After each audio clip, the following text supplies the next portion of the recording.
The inheritance letter trembled in my hands as I stared at the zeros trailing across the page. $5 million, the kind of money that could secure Connor's future, the specialized care and education he desperately needed. But I already knew what would happen next. The same thing that always happened when money entered our family's orbit. My name is Peyton, and I've spent the last 8 years watching my family live like royalty off my hard work, while feeding me empty promises about helping my son. Darling, you won't believe what just arrived. My mother Lucille's voice carried through the marble foyer of her unnecessarily massive house. The click of her Louboutins against the floor announced her approach before she appeared, perfectly coiffed as always. I quickly folded the letter and tucked it into my jacket pocket. Mum, we need to talk about Connor's therapy bills. She waved her hand dismissively. Oh, honey, not now. The caterers just called about Saturday's garden party, and I simply must have your opinion on the menu. She pulled out her phone, already scrolling through options. Mom, I'm serious. The specialized program costs. Peyton, please. You know we'll help with Connor when we can. But right now, your father and I have the club membership dues coming up, and Reagan's wedding shower to plan. She trailed off, distracted by something on her screen. I bit back the bitter taste in my mouth. The same club membership they'd been paying with my borrowed money for the past 3 years. The same promises they'd been making since Connor's diagnosis at age 3. There you are, Reagan breezed in, designer shopping bags dangling from her arms. Aunt Lucille, I found the perfect centerpieces for the shower. A little over budget, but they're absolutely divine. I watched them coo over crystal vases while my son's future sat heavy in my pocket. The same pocket I'd been emptying into their bank accounts for years, believing their promises that they'd help Connor when Grandmother Regina's inheritance came through. Did you hear about the inheritance? Reagan asked suddenly, her eyes sharp despite her casual tone. What inheritance? Lucille's head snapped up. I forced a confused smile. No, what inheritance? The lie felt strange on my tongue, but something in Reagan's expression made me hold back. I'd seen that look before. The same one she wore when she convinced me to loan her money for her business venture that mysteriously never materialized. My phone buzzed, a text from Connor's teacher. Connor had a difficult day, need to discuss additional support services. I should go, I said, standing up. Connor needs me. Oh, that boy, Lucille sighed. If you just consider that residential facility we talked about. He's not going to a facility, Mom. He needs specialized education and therapy, which you promised. We promise a lot of things, darling. Life is complicated. She turned back to Reagan. Now, about those centerpieces. I walked out, their voices fading behind me. In my car, I pulled out the inheritance letter again. Grandmother Regina had always been different from the rest of them. She'd seen Connor for who he was, not as a burden to be managed. My phone lit up with another text, this time from my father Don. Your mother mentioned something about Regina's will. Call me. I started the car, my decision crystallizing with each turn of the wheel. 8 years I'd watched them spend my money on parties and luxuries while my son struggled. 8 years of broken promises and dismissive waves. At a red light, I pulled out my phone and called Angela, my aunt who'd always stood slightly apart from the family's extravagance. I got the letter, I said when she answered. I know. Her voice was quiet. They're already planning how to spend it. Not this time. My hands tightened on the steering wheel. I'm done watching them take everything while giving nothing back. Be careful, Peyton. You know how they get when money's involved. That's exactly why I'm done playing nice. I caught sight of my reflection in the rearview mirror and barely recognized the determination in my own eyes. They want to talk about inheritance. Let's talk about inheritance. But this time we're playing by my rules. As I pulled into Connor's school parking lot, I saw him waiting with his teacher, flapping his hands in that familiar way that meant he was overwhelmed. My beautiful, brilliant boy, who deserved so much more than empty promises and conditional love. Game on, I whispered, tucking the letter back into my pocket. The time for family loyalty was over. Now it was time for justice. The next morning, I arrived early at my parents' house, following the familiar sound of voices to their sun-drenched kitchen. I paused outside the door when I heard my name. Peyton's always been difficult, my mother was saying, especially since Connor. I mean, we love the boy, but she refuses to be practical about his situation.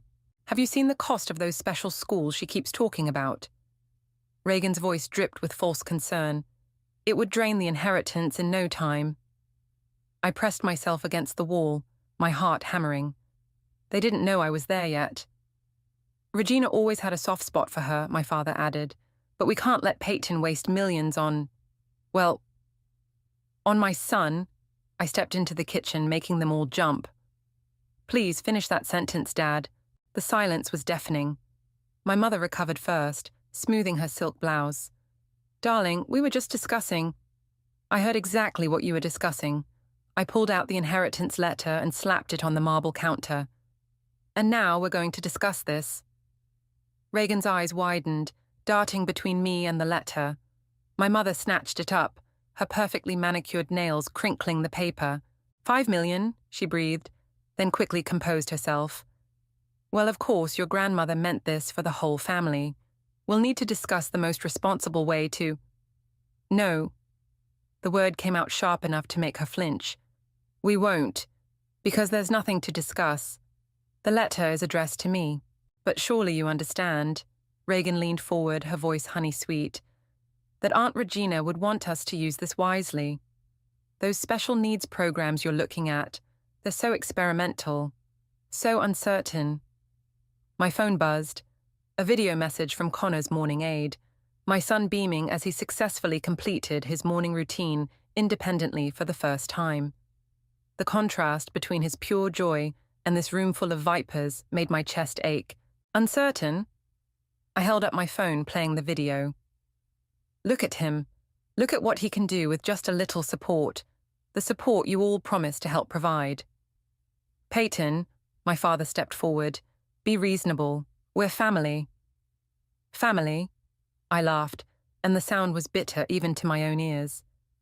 Family doesn't take hundreds of thousands of dollars from their daughter while promising to help their grandson, then spend it on garden parties and country club memberships. My mother's face went white. Those loans were what, Mom? Emergency assistance? Because I have the receipts, all of them. Every time you needed money for your lifestyle, while promising you'd help Connor once the inheritance came through. You're being dramatic, Reagan cut in. We all help each other. Really? I pulled out my phone again, opening my banking app. Should we go through the transfers? The $50,000 for your business venture that never existed. The $75,000 for Mom's kitchen remodel. Dad's boat. Now, see here. My father started, but I wasn't finished. I believed you. Every time you said you'd help Connor once you had the means. Well, now the means are here, and suddenly his needs are too experimental. My mother's face hardened. If you're going to be difficult about this, perhaps we should let the lawyers handle it. Perfect idea. I gathered up the letter. I'm sure they'll be very interested in the paper trail of where my money's been going these past 8 years, not to mention the tax implications. You wouldn't dare, she hissed. We're your parents. Watch me. I headed for the door, then turned back. Oh, and Mom, cancel my contribution to your garden party. I'm sure you understand. I need to be practical about my spending. Peyton, wait, Reagan called after me. We can work something out. Maybe if you let me manage the inheritance. I stopped, hand on the doorknob. You know what's funny? I actually came here hoping you'd prove me wrong. That you'd finally put Connor first, just once. The silence that followed told me everything I needed to know. I'll see you all at the garden party, I said, my voice steady despite the trembling in my hands. I think it's time everyone knew exactly what kind of family we really are. As I walked to my car, my phone buzzed again. Another video from Connor's aide, this time of him saying, "I love you, Mom," unprompted for the first time. I sat in my car, letting the tears fall freely. They weren't tears of sadness anymore, but of determination. My son was worth fighting for, and if my family wanted war, I'd give them one they'd never forget. I started the engine, already planning my next move. The garden party was in 3 days, and I had a story to tell. "You need to see this," Angela said, spreading documents across her kitchen table. The afternoon sun cast long shadows over bank statements, emails, and handwritten notes. "I've been keeping track ever since Regina got sick. I picked up a paper with my mother's distinctive handwriting. What am I looking at?" "Evidence." Angela's normally gentle face was set with determination. "Lucille's been planning this for years. Look at the date on that note. The note detailed plans for redirecting the inheritance, dated 3 years ago, right when my mother had convinced me to invest in their summer house renovation. There's more." Angela pulled out her laptop. "Remember that business venture Reagan needed money for, the one that supposedly fell through?" She pulled up a social media post showing Reagan on a yacht in the Mediterranean, dated the same week she'd claimed the business deal collapsed. "Lost everything in the failed investment," the caption read, followed by a laughing emoji. My hands clenched into fists. They were never going to help Connor, were they? "No, honey." Angela touched my arm. "But Regina knew. Why do you think she left everything directly to you?" A knock at the door made us both jump. Angela peered through the peephole, then quickly opened it. "Get in here, quick." Reagan slipped inside, looking uncharacteristically disheveled. "Peyton, thank God you're here. You have to help me." I stood up, gathering the papers. "I think you've got that backwards." "No, listen." She grabbed my arm. "Aunt Lucille's losing it. After you left, she started making calls. She's trying to get the inheritance invalidated, claiming you're an unfit mother because of Connor's condition." The room went cold. "She's what?" "She's gathering statements from Connor's old teachers, the ones who suggested residential care. She's building a case that you're emotionally unstable and can't manage the money responsibly." Angela cursed under her breath. "That sounds like Lucille. Why are you telling me this?" I studied Reagan's face. "Why now?" "Because—" Reagan's eyes filled with tears. "Because I saw Connor's video, the one from this morning, and I remembered when we were kids how Regina always said family meant protecting each other, not using each other. I wanted to believe her, but 8 years of betrayal made it hard." "Prove it."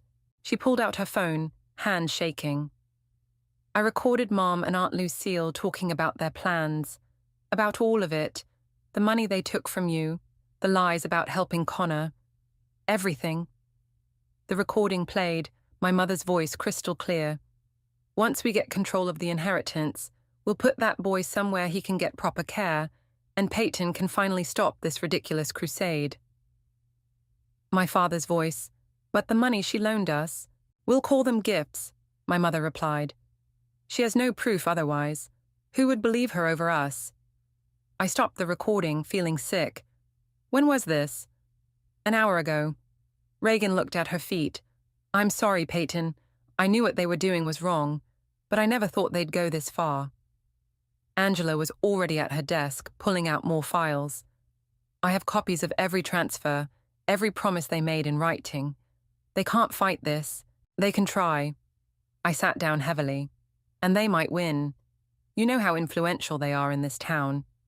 "Not for long." Reagan's voice had hardened. "The garden party on Saturday.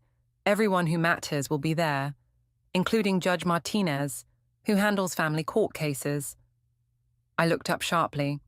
"What are you suggesting?" "I'm suggesting," she smiled grimly, "that it's time for the truth to come out. All of it. In front of everyone who's ever believed my mother's lies." Angela nodded slowly. "Regina would have wanted that. She always said the truth has a way of setting things right." My phone buzzed. Connor's afternoon therapist sending his daily progress report. My beautiful boy was thriving, growing, proving everyone wrong who'd ever underestimated him. "Okay," I said, standing up, "but if we do this, we do it my way. No more games, no more schemes. Just the plain, ugly truth." "I have something else you should see," Angela said, pulling out one final envelope. "Regina left this with me before she died. She said to give it to you when you were ready to stand up to them." Inside was a letter, And as I read it, tears blurred my vision. It was everything. Every manipulation, every lie, every broken promise, documented in my grandmother's careful hand. "Saturday," I said, folding the letter carefully. "We'll let them have their perfect garden party. And then we'll show everyone exactly who they really are." Reagan picked up her phone. "I'll make sure the right people are there." "And I'll bring the receipts," Angela added. Looking at them both, my aunt who'd always stood in the shadows, my cousin finally choosing the right side, I felt something I hadn't felt in years. Hope. The war was just beginning, but for the first time, I wasn't fighting alone. The day before the garden party, I walked into my parents' house unannounced, clutching a folder of documents. My mother was directing staff setting up for tomorrow's event, her voice sharp with irritation. "The roses go on the left, not the— Peyton." She froze mid-gesture. "What are you doing here?" "Family meeting," I announced, loud enough for my father to hear in his study. "Now." "We're rather busy. Now, Mom, or I start making phone calls to your garden party guests about some interesting financial matters." Her face tightened, but she called out, "Don, come here, please." My father emerged, looking wary. "Peyton, this isn't a good time." "Sit down." I pulled out 3 bank statements and laid them on the coffee table. "Let's talk about Connor's therapy fund." My mother's eyes narrowed. "What about it? The one you emptied last year for your spa renovation?" I pushed the statement toward her. "The money I specifically saved for Connor's speech therapy." "We explained that," my father started. "Or maybe we should discuss the college fund Grandmother Regina set up for Connor." I laid out another statement. "The one you convinced me to let you invest right before your cruise to the Bahamas." My mother's face flushed red. "How dare you come into my house and make accusations? They're not accusations when I have proof." I pulled out my phone, playing Reagan's recording. Their own voices filled the room, discussing their plans to declare me unfit. The color drained from my father's face. My mother's hands trembled as she reached for her wine glass. "Where did you get that?" she whispered. "Does it matter? What matters is I have it, along with every email, every text, every transfer receipt from the past 8 years. I leaned forward. "Did you really think I wouldn't keep records?" "We are your parents," my mother hissed. "Everything we've done has been for this family's benefit." "No." I stood up, my voice shaking with rage. "Everything you've done has been for your benefit. While my son, your grandson, struggled without the support he needed, support you promised to provide. That boy needs more than any of us can give," my father said weakly. "That boy is your grandson. And he's thriving, no thanks to you." I pulled out my phone again, showing them Connor's latest therapy video. "Look at him. Really look at him. He's making incredible progress with just the bare minimum of support. Imagine what he could do with the resources you promised him." My mother turned away from the video. "What do you want?" "I want you to stop trying to invalidate the inheritance. I want you to back off and let me use it the way Grandmother Regina intended, to help Connor." "Or what?" My mother's voice was dangerous. "Or tomorrow, at your precious garden party, everyone learns the truth. Every detail, every betrayal, every penny you stole from your grandson's future to maintain your lifestyle." "You wouldn't dare." But there was fear in her eyes now. "Try me." I gathered my documents. "You have until noon tomorrow to call off your lawyers and sign these papers confirming you won't contest the inheritance. If you don't, I start talking, to everyone." "This will destroy this family," my father pleaded. "You already did that." I headed for the door, then turned back. "Oh, and Mom, remember Judge Martinez, who you're counting on to help you? His grandson is autistic. I wonder how he'll feel about what you've been doing to Connor." My mother's wine glass shattered on the floor. "Noon tomorrow," I repeated. "And if you try anything between now and then, if you make one move against me or Connor, the recording goes public immediately." Outside, my hands were shaking so badly I could barely get my key in the car door. My phone buzzed, a text from Angela. "Did you do it?" "It's done," I typed back. They know what's coming if they don't back down. Another text came through, this time from Reagan. Mum's calling everyone in a panic. It's working. I started my car just as my father came running out of the house. Peyton, wait, we can discuss this. I rolled down my window. Noon tomorrow, Dad, not a minute later. As I drove away, I caught a glimpse of my mother in the window, phone pressed to her ear, gesturing frantically. The carefully curated image she'd maintained for so long was cracking, and she knew it. My phone rang, Connor's aide. He had an amazing day today, she said when I answered. He wrote his whole name by himself. Tears pricked my eyes. That's wonderful. I'll be there to pick him up in 10 minutes. I ended the call, feeling stronger than ever. Tomorrow would either end this war or escalate it beyond repair. Either way, I was ready. For Connor, I was ready for anything. The garden party was in full swing when I arrived at exactly noon.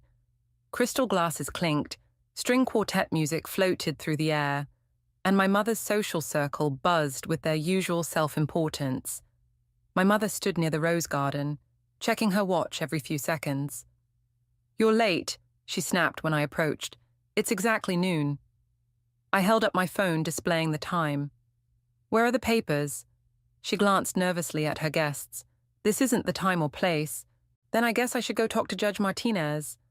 I turned toward the distinguished man by the fountain. I'm sure he'd be interested in... Wait! She grabbed my arm. Don has the papers in his study, but please, can we do this quietly? I followed her inside, where my father sat behind his desk, looking defeated. The papers lay unsigned in front of him. Sign them, I said. Peyton, please. My mother tried one last time. Think about what you're doing to this family's reputation, like you thought about Connor's future when you emptied his therapy fund. A noise from the doorway made us turn. Reagan stood there with Angela and, to my shock, Judge Martinez himself.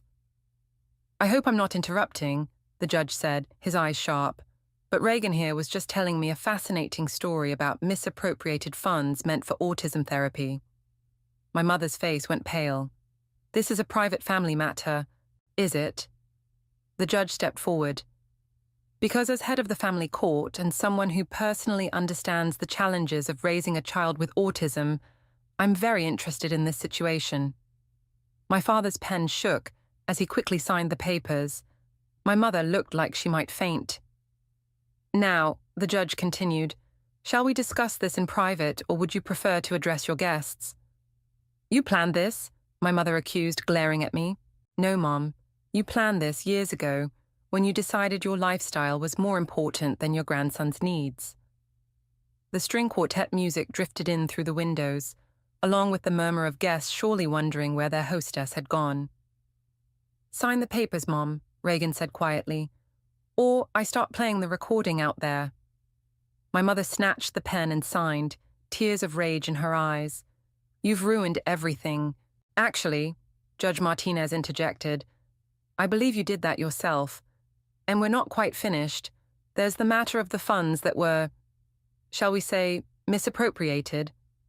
I have all the documentation here, Angela stepped forward, holding up a thick folder. The next hour passed in a blur of legal terms and negotiations. By the end, my parents had agreed to repay every penny they'd taken from Connor's accounts, with interest. The judge made it clear that if they didn't comply, they'd face much worse consequences than social embarrassment. Now, I said, gathering the signed papers, you have a garden party to host. I suggest you put on your best smile and pretend everything's fine. It's what you're good at, right? My mother straightened her designer dress, tears still threatening to fall. You'll regret this. No, Mom, the only thing I regret is believing your promises for 8 years while Connor suffered. As they headed back to their guests, Reagan touched my arm. I recorded everything, just in case they tried to back out. Thank you. I turned to the judge. And thank you for coming. He smiled sadly. My grandson is the same age as Connor. The thought of someone denying him care for the sake of luxury. He shook his head. You did the right thing. Outside, the party continued as if nothing had happened. but I noticed several guests watching my parents with newfound suspicion. Whispers followed my mother as she tried to maintain her usual commanding presence. My phone buzzed with a text from Connor's weekend sitter. "Connor asked when you're coming home. He made something for you." "I think that's my cue to leave," I said to Angela and Reagan. "Go," Angela hugged me. "We'll keep an eye on things here." As I walked to my car, I heard my mother's strained voice carrying across the garden. No, everything's fine, just a small family matter." But it wasn't fine, and we all knew it. Her carefully constructed facade was cracking, and through those cracks, everyone could finally see the truth. My phone buzzed again with a photo, Connor beaming proudly next to a painting he'd made. The colors were bright and hopeful, just like his future would be now. I started the car, leaving behind the sound of clinking crystal and forced laughter. The war wasn't over. My mother would never forgive this humiliation. But I'd won the battle that mattered most. Connor would get everything he needed, and no amount of garden parties could cover up the truth anymore. A week after the garden party, I sat across from my mother's lawyer in his plush office, watching him squirm as he read through the documents Angela had compiled. "Mrs. Craig," he cleared his throat, "I must advise you to drop this matter immediately." "Excuse me." My mother's perfectly composed facade cracked slightly. "These records," he spread out the papers, "bank transfers, emails, recorded conversations. The evidence is overwhelming. If this goes to court, you'll lose everything." "But the inheritance is ironclad," he cut her off, "and attempting to challenge it now would only expose your previous financial activities to legal scrutiny." My mother's hands trembled as she reached for her water glass. "I want a different lawyer." "You can try," he said, standing up, "but any competent attorney will tell you the same thing. I'm withdrawing from this case." He turned to me. "Ms. Craig, I apologize for any distress this has caused you and your son." After he left, my mother sat in stunned silence. For the first time in my life, I saw her looking truly defeated. "It's over, Mum," I said quietly. "Just let it go." "Let it go?" She laughed bitterly. "Do you know what people are saying about us? The calls I'm getting. The club is reviewing our membership." "Maybe you should have thought about that before." A knock interrupted us. Reagan poked her head in. "Sorry, but you need to see this." She held up her phone, showing a social media post from one of my mother's closest friends. Heartbroken to learn how the Craig family treated their own grandson. As a grandmother myself, I cannot stand by silently. "It's going viral," Reagan said. "Everyone's sharing it." My mother grabbed her phone, frantically scrolling.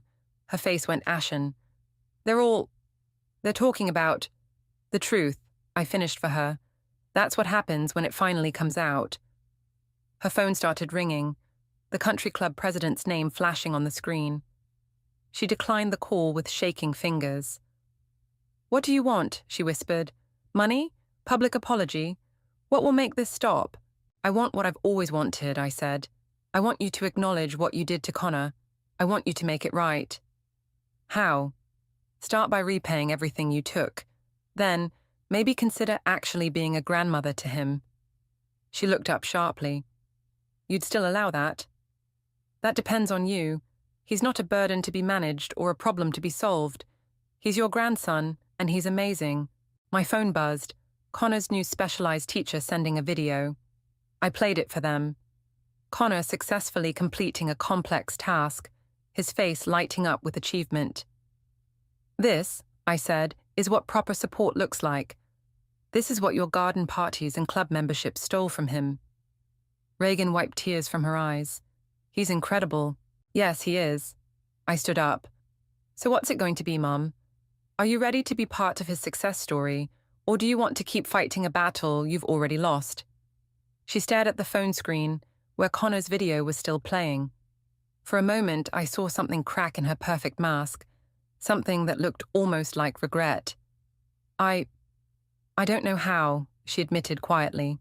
"Start by coming to his therapy session tomorrow," I said. "Just watch, learn, see who he really is, not who you assumed he was." Another call came through on her phone, this time from her closest friend at the club. She declined it again. Your social circle is crumbling, Reagan observed. Maybe it's time to build something real instead. My mother was silent for a long moment, watching Connor's video loop again. Finally, she looked up. What time tomorrow? 10 a.m., I said. Don't be late. As Reagan and I left the lawyer's office, she grabbed my arm. Do you really think she'll come? I don't know, I admitted, but for the first time she's facing real consequences. Sometimes that's what it takes to change. My phone buzzed with a text from Angela. Don just called. He wants to know if he can come to Connor's therapy too. I showed Reagan the message. She smiled. Maybe there's hope after all. Maybe, I agreed, but this time, they have to earn it. Walking to my car, I felt lighter than I had in years. The war wasn't over, but the battlefield had shifted. Now, instead of fighting against my family, maybe, just maybe, we could start fighting for Connor together. But first, they had to prove they deserved the chance. At exactly 9:55 a.m., my parents' luxury SUV pulled into the therapy center's parking lot. I watched from the window as my mother checked her reflection, then actually wiped her eyes before stepping out.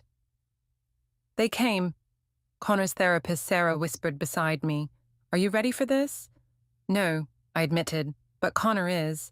My son sat at his therapy table, arranging his cards with focused determination. He'd made so much progress in just the few weeks since I'd secured the inheritance and started his intensive program. The door chimed. My parents entered, looking completely out of place in their designer clothes. Hi, buddy, my father said awkwardly. Connor continued arranging his cards, not looking up. He needs time to process new people in his space, Sarah explained gently. Why don't you sit and observe? My mother perched on the edge of her chair like she was afraid it might bite her. What is he doing? Creating a visual schedule, I explained. It helps him understand and prepare for his day. Done, Connor announced proudly, looking up. His eyes landed on my parents and he tilted his head. Grandma? Grandpa? Yes, sweetheart. My mother's voice cracked slightly. We came to see you. Connor turned to me. They came to see me? They did, I nodded. Would you like to show them what you've been working on? He considered this for a moment, then grabbed his communication tablet. With quick, practiced movements, he pulled up his latest achievement, a complex series of sentences he'd constructed himself. Look, he said, pressing play. The tablet spoke in its electronic voice. My name is Connor. I am 8 years old. I like dinosaurs and numbers. I am smart and strong. My father made a choked sound. My mother pressed her hand to her mouth. That's remarkable, she whispered. When did he learn to do that? 3 weeks ago, Sarah said. Once he had access to the right tools and support, Connor's progress has been extraordinary. Connor beamed at the praise, then turned back to his tablet. Grandma, want to see my dinosaurs? My mother's perfect makeup was definitely smeared now. Yes, sweetheart, I'd love to. For the next hour, we watched Connor work through his therapy sessions. He showed them his new skills, his coping strategies, his achievements. With each demonstration, my parents' rigid postures softened slightly. He's not just managing, my father said quietly. He's thriving. This is what I've been trying to tell you, I replied. This is what your money games almost cost him. My mother flinched. Peyton, Not now, I cut her off. This is Connor's time. After the session, Connor gave them both a high five, a huge step for him with new people, before heading off with Sarah to his next activity. In the waiting room, my mother finally broke. I was wrong, she sobbed. We were so wrong. Yes, you were, I agreed. The question is, what are you going to do about it? My father pulled out his checkbook. We've already started liquidating assets. The first repayment will be... I don't just mean the money, I interrupted. Connor needs grandparents who see him, who support him, who celebrate who he is instead of trying to change him. Tell us how, my mother said. Please, I want to learn. There's a grandparent support group here, Sarah said, joining us. They meet every Thursday. They learn about autism, share experiences, find ways to connect with their grandchildren. My parents exchanged looks.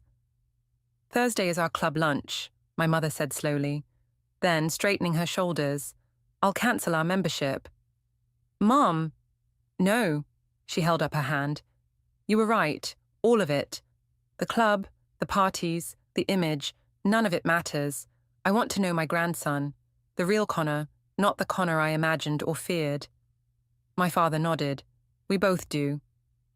It won't be easy, I warned them. You've got a lot to make up for.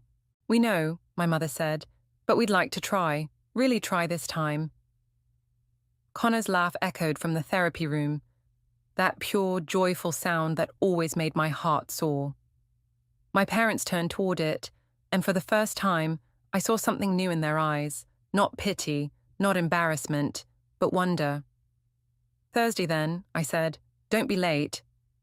As they left, I watched them walk to their car, heads close together, talking intently. My phone buzzed with a text from Reagan. How did it go? I typed back, they're joining the grandparent support group. Her response came quickly. Holy shit, maybe miracles do happen. Maybe they did. But this wasn't just a miracle. It was the result of standing firm, demanding better, and finally making them see the truth that had been there all along. Connor wasn't the one who needed to change. They were. Happy birthday, Connor. The small group gathered in our backyard sang as my son beamed at his dinosaur-themed cake. No fancy country club party, no excessive decorations, just the people who truly mattered. My mother stepped forward with a wrapped gift. Can I give him mine first? I nodded, watching as Connor carefully unwrapped the package, a skill he'd mastered in his occupational therapy sessions. It's a communication device, he exclaimed, examining the sleek tablet. Like at therapy. So you can have one at our house too, my mother explained, her voice soft. For when you visit.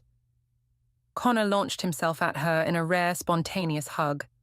My mother's eyes met mine over his head, filled with tears of joy instead of shame. Look what Aunt Reagan and I made, Angela called, wheeling out a giant poster board. Connor gasped as he saw what it was. A visual schedule for the next 6 months, including his therapy sessions, school activities, and planned visits with grandparents. You included our Thursday museum trips, he noted, pointing to the recurring picture. Of course, my father said. We wouldn't miss those.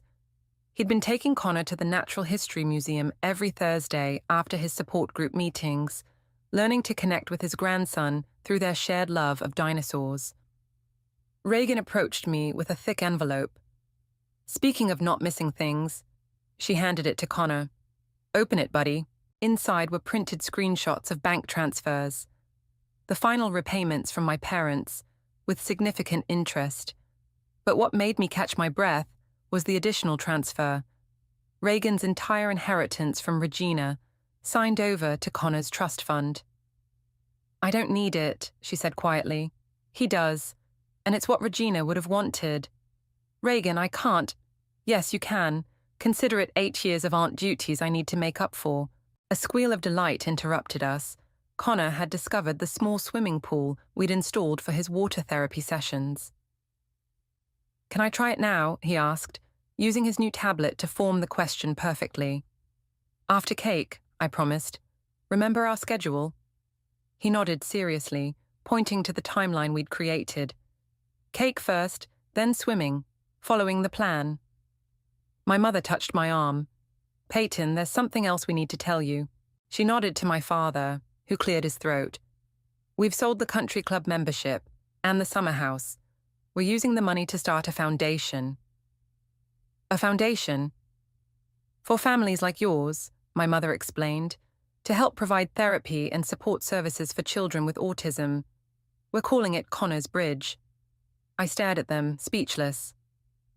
Judge Martinez is helping us set it up, my father added. He says there's a huge need for it in our community.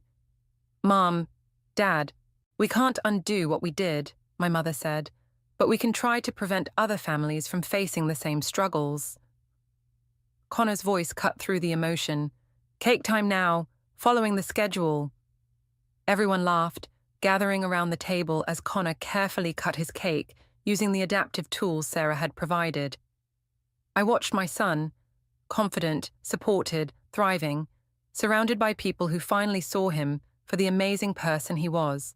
You know, Angela said beside me, Regina would be proud, not just of Connor, but of you.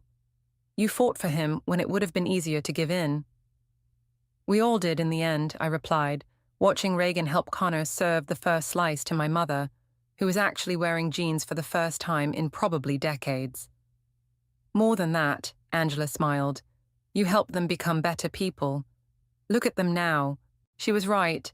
My mother, who once cringed at Connor's stimming, was now patiently waiting as he explained each dinosaur decoration on the cake. My father, who'd wanted to hide Connor away, was proudly filming every moment on his phone. Ready for swimming after cake, Connor announced, using his tablet to emphasize his excitement. Following the schedule, everyone responded in unison, our new family motto, as I watched Connor enjoy his birthday, surrounded by genuine love and support. I realized something profound. Our story wasn't just about revenge or justice.